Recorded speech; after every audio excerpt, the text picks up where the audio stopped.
Hello friends, today we are going to start a very important topic of modern history, that is Anglo-Maratha Wars. These wars took place between the British East India Company and the Marathas.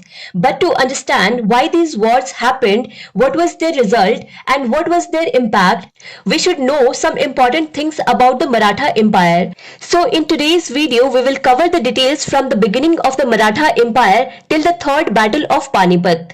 In the map, you can see the Deccan region, and in the western part of Deccan region, Marathi-speaking people have always lived. These people used to be warriors and they are called Marathas. Since the time of Alauddin Khilji in the 14th century, this area used to be under Islamic rule. But since 1645, Shivaji Maharaj had started a campaign to free this area from Islamic rule.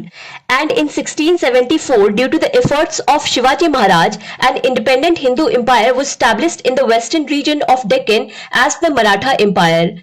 And the king of this Maratha Empire was Shivaji, who gave himself the title of Chhatrapati at Raigarh Fort. He appointed 8 ministers for the administration of Maratha Empire, and these council of ministers were called Asht Pradhan. Among these Asht Pradhans, Pant Pradhan used to be the head, who was also called Peshwa. So in a way, the Peshwa was like the prime minister and Shivaji's position was like a president. After Shivaji, the Maratha Empire expanded manifold during the time of his grandson Shahuji Maharaj. He himself was a strong ruler. Under him, one after the other, such Peshwas came to the Maratha Empire, due to which the Maratha Empire was able to touch new heights. Similarly, one such Peshwa was Baji Rao, who remained Peshwa from 1720 to 1740. Baji Rao was considered the greatest Peshwa among all the Peshwas in Maratha history. He did not lose a single battle in his military career of 20 years. And in his time, to manage the growing Maratha Empire, he formed the Maratha Confederacy. In this, Gaikwad was made the Maratha chief for Baroda and its surrounding areas. He gave the responsibility of Nagpur to Bhosle. Peshwa himself was looking after Pune. Holkar was given the responsibility of Indore, and Sindhia was given the responsibility of Gwalior and its surrounding areas. Every Maratha chief had to administer and rule his area of influence in the name of Maratha king, who was Shahuji at that time.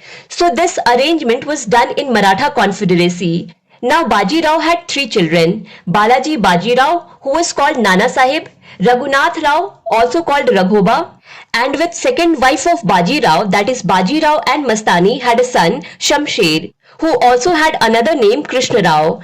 Apart from this, Baji Rao also had a brother whose name was Chimaji Appa.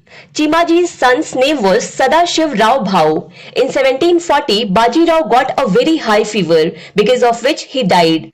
After Baji Rao's death in August 1740, Shahuji made Baji Rao's eldest son, Balaji Baji Rao, the Peshwa of Maratha Empire. So Balaji Baji Rao became Peshwa, and his 3 brothers started advancing the Maratha Empire for him. His 3 brothers, Raghoba, Shamsher and Sadashiv Rao Bhau, all 3 of them were powerful military commanders. In those days, that is around 1748, the power of the Mughal emperor in Delhi was decreasing continuously. The king of Afghanistan, Ahmad Shah Abdali, was constantly attacking the northwestern region of India. In fact, he had put his son in Punjab and Kashmir. The Mughal emperor knew that if anyone could help him, it was Maratha. So when the Mughal emperor asked for help, Peshwa Balaji Baji Rao agreed to help the Mughal emperor, in return of which in many regions the Mughal emperor had to give chauth to the Marathas. Means 1/4 share of revenue collection had to be shared with the Marathas in those areas. In this way, in 18th century, Maratha Confederacy had become the biggest power in India. And then in December 1749, Shahuji Maharaj also died. Now after his death, there was no big and influential personality in his family who could give direction or guide the Peshwas. So Peshwa Balaji Baji Rao became the de facto ruler of Maratha.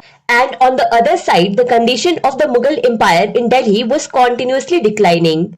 In 1752, the Rohillas of Doab also rebelled against the Mughal Emperor. That is, the Mughal Emperor was being attacked from outside as well. And on top of that, he was completely disturbed by internal conflicts, conspiracies and rebellions.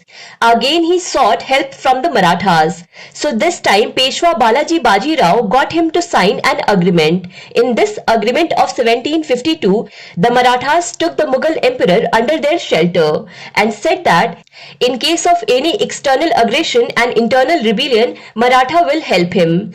In return, the Mughal emperor gave the governorship of Agra and Ajmer to Peshwa, and the rights of Chauth collection of the districts of Multan, Lahore, Sindh, Hisar and Muradabad were also given to the Marathas. Now the problem was that Abdali had made his son Timur Shah Durrani sit in Lahore. He was not ready to give Chauth to Marathas. So Peshwa issued an order that I want Lahore.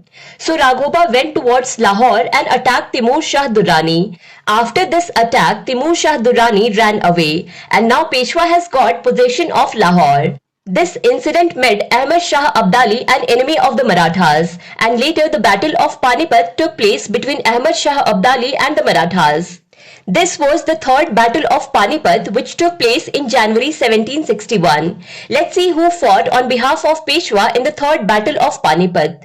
We know that Peshwa had three brothers. Apart from this, Peshwa also had three sons, and the name of those sons were Vishwas Rao, Madhav Rao and Narayan Rao. So in the third Battle of Panipat, Sadashiv Rao Bhau, Shamsher and Vishwas Rao fought on behalf of the Marathas. Apart from this, the chieftain of the Maratha Confederacy also participated in this battle. But despite all this, the Afghan army was much bigger and well equipped than the army of Marathas. Ahmad Shah Abdali won in this battle, and in this battle Sadashiv Rao Bhau, Vishwas Rao and Shamsher all three were killed from the Maratha side. The defeat of third battle of Panipat was a big setback for Peshwa Balaji Bajirao. He had lost his brothers, his son and many of his important commanders in this battle. It was a big shock for him. After 6 months of this battle, Peshwa also passed away. Now it has to be seen that who will become the next Peshwa, and will the Marathas be able to take back their lost power and prestige. And in the meanwhile, such a situation will arise which will lead to the first Anglo-Maratha war. And we will see all this in the next video, which will be the first Anglo-Maratha war. To understand Indian history and Indian polity in detail, do follow Bookstawa playlist. Link is given in the description box. Thank you for watching Bookstawa.